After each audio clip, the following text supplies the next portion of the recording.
শিল্পে গুন্ডামিতে zero tolerance. বাঁকুড়ায় শ্যাম স্টিলের ইস্পাত কারখানার সম্প্রসারণের মঞ্চে বুঝিয়ে দিলেন মুখ্যমন্ত্রী শুভেন্দু অধিকারী। প্রাক্তন মুখ্যমন্ত্রীকে বলবো, আপনি একবার এসে দেখে যাবেন, আমাকে জানাবেন, আমি সরকারের হেলিকপ্টারটা দিয়ে দেবো।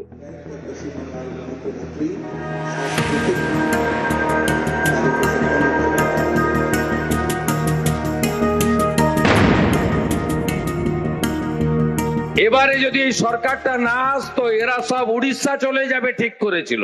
সিন্ডিকেট রাজ, তোলাবাজি, রাস্তায় গাড়ি নিয়ে বেরোলে হাত পাততো। আইন শৃঙ্খলাকে ঠিক করতে হবে। কারখানার গেটে তালা লাগালে আপনাকে হাজতের ভিতরে থাকতে হবে। গেটে ভেঙে দিয়ে গেলে 3 গুণ আদায় করব। No syndicate, no cut money. জানতে পারলেই ব্লো দেম আপ, ভেঙে গুড়িয়ে দেবো। যা চাইবেন তাই করব আমরা। 34 বছরের লেফটের আমলে জোর করে গুলি চালিয়ে জমি নিয়েছেন, জোর করে। 15 বছর টিএমসি ইনভেস্টরদের বলেছে তুমি গিয়ে জমি কেন, আর বিজেপি আমি জমি কিনে আপনাকে দিচ্ছি। জোর করে অধিগ্রহণ নয়, ইনভেস্টরকে দরজা দেখিয়ে দেব না যে চলে যাও, সরকারের তো দায়িত্ব আছে। পালাবদলের পর বাংলা এখন ডাবল ইঞ্জিন সরকার। নতুন সরকারের লক্ষ্য বাংলায় শিল্পবন্ধু পরিবেশ তৈরি করা, বিনিয়োগকারীদের মনে ভরসা তৈরি করা।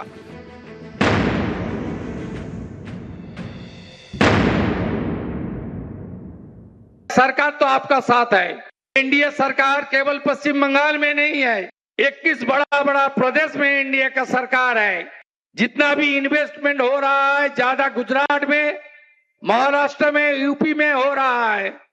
उड़ीसा में इन्वेस्टमेंट जा रहा है। किस लिए? वह मोदी जी का जादू चल रहा है, डबल इंजन का जादू चल रहा है।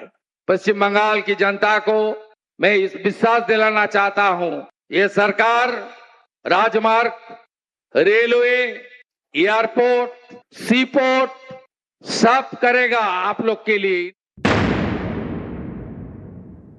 এই গরিব মানুষ এখানে কাজ একবারেই নাই, এটা দারুণ উপকার হবে। কেমন আগে যে তৃণমূলের আমলে কাটমানি লিয়ে হয়েছে, এখন মনে হচ্ছে কাজ হবে। সরকারকে মানে অসংখ্য ধন্যবাদ। কয়েক হাজার লোক করে খাচ্ছে, গরিব মানুষ। এই কারখানা হওয়ার কর্মসংস্থান প্রচুর হবে। राम की लीला रंग लाई, सामने बंसी बजाई। हम राम और शाम भक्त मिलके will work for the growth of West Bengal. News 18 Bangla.